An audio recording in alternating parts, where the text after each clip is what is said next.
Hello guys, কিতা খবর? সব ভালো আছেন? আলহামদুলিল্লাহ আমি আছি আপনার দোয়া। তো আমি আপনার কাছে একটা নতুন ভিডিও লইয়া আইছি। আপনারা দেখতে পারা মেয়েদের প্যান্ট পায়জামা কাটিং।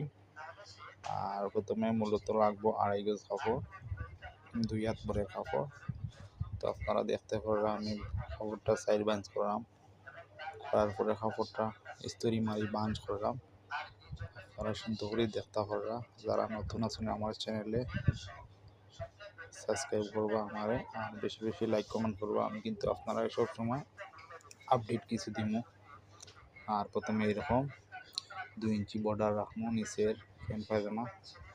আপনারা দেখতে পারবা এইরকম একটা মার্জিন দিলাম, তারপরে 2 ইঞ্চি নিচের শেপটা নিলাম, নেওয়ার পরে আপনাদের এইরকম দাগ দিলাম। আসলে যারা নতুন আছেন তারা এই ভিডিও দেখতে পারলে অনেক কিছু বুঝতে পারবা, আর যারা পুরাতন আছেন তারা তো আর সব কিছু জানাই। তো লোকে থাকবা সব সময় ভালো ভিডিও পাইবা। তো দেখলাম পায়জামার লং দিচ্ছি আমি 38 ইঞ্চি লং। 38 লং যেতে আমি 2 ইঞ্চি অর্ধেক করলাম, আপনারা দেখতে পাবো। 2 ইঞ্চি নেওয়ার পরে ইলাস্টিকের দাগ নিব, ঠিক এইরকম পাঁচ করে ইলাস্টিকের দাগ নেব। আর এইরকম 2 ইঞ্চি এই হাইয়ের মাপ নিব, 2 ইঞ্চি বাড়তি ছাড়িয়া হাইয়ের মাপ নিব 16 ইঞ্চি, আর বাড়তি রাখবো 2 ইঞ্চি।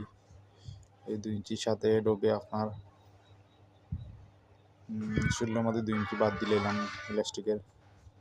তখন ঠিক এইরকম দাগটা দিলাম, আপনারা ভিডিওটা ফলো করবা। এই দেখুন ঠিক মানে হাইয়ের মাপটা নিলাম, হাইয়ের না ঠিক এইভাবে বাঞ্চ করলাম। তারপরে তো আপনারা দেখতে পারবেন কিন্তু এটা সুন্দর করে শেপ নিচ্ছে, দেখতে পারবেন ভিডিও। ঠিক এইরকম হাইয়ের থেকে পাওয়ার মুড়ি পর্যন্ত শেপটা নিয়েছি। ঠিক এইরকম নিবা আপনারাও যারা নতুন আছেন। তারপরে আর একটা এই বাইসটা দেখো আপনারা এইভাবে 2 ইঞ্চি করে শেপ নেওয়ার পরে